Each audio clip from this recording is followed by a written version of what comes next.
what would be a good way to introduce what a computer is and what are the concepts of a programming language? Rather than starting from scratch, we are going to start with a device that is very familiar to you, namely the calculator. And we're going to transform gradually the calculator, the simple calculator, into a computer. By doing this, we will also move from the sequence of keys you type into a calculator into a computer program. So you will be much better understand the concepts behind both the computer and a programming language like Java. You have used the calculator many times and you know the parts. There are keys with digits that help you compose a number. The numbers composed are shown on the display. And then you can perform operations with these numbers, for which you use other keys that represent these operations.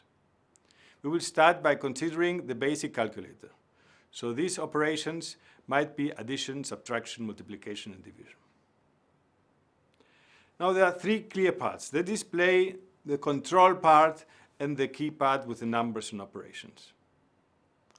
So let's divide the calculator into these three parts.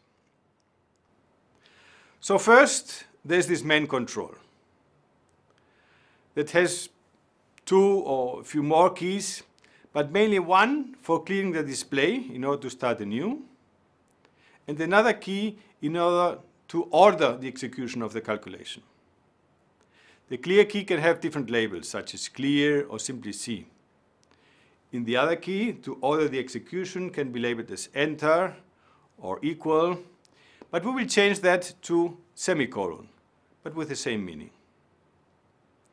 Then we have the numeric keyboard with the keys for the digits and for the operations. And then we have a display that displays the value. Now, with the keys, with the digits, you can write expressions and request the evaluation.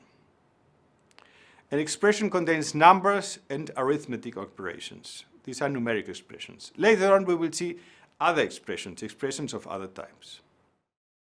The expressions have to be well formed. For instance, 2 plus 2 is a well-formed expression, whereas times 2 times is not, at least in the notation we're using. Now let's perform a simple computation, 3 times 12.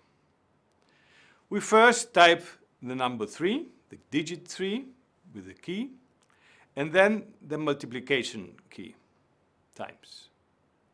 By doing this, we will also signal that the first number is completed and it has no more digits. Then we type the number 12, first digit 1, and then the digit 2. The previous number 3 is replaced by the number 12 in the display.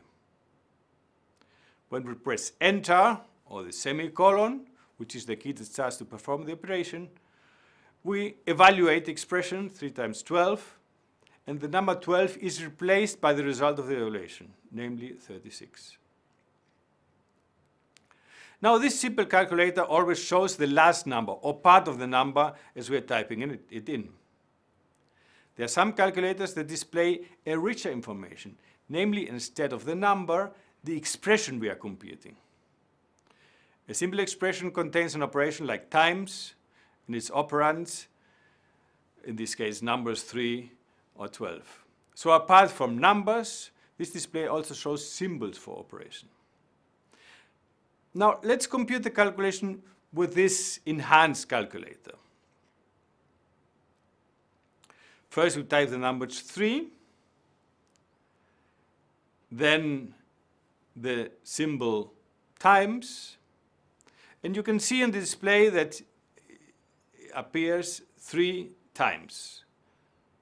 Then we type the 1 and the 2, and we see the complete expression shown on the display. When we hit the enter key, this expression is replaced by the result 36. Now we have seen two simple calculators. One that just displays numbers, be they operands or the result of an evaluation. And the second calculator displays expressions, the expressions before or after evaluation. A numeric value is a simple expression, one that evaluates to itself. Now we could call these calculators as follows: the value calculator and the expression calculator.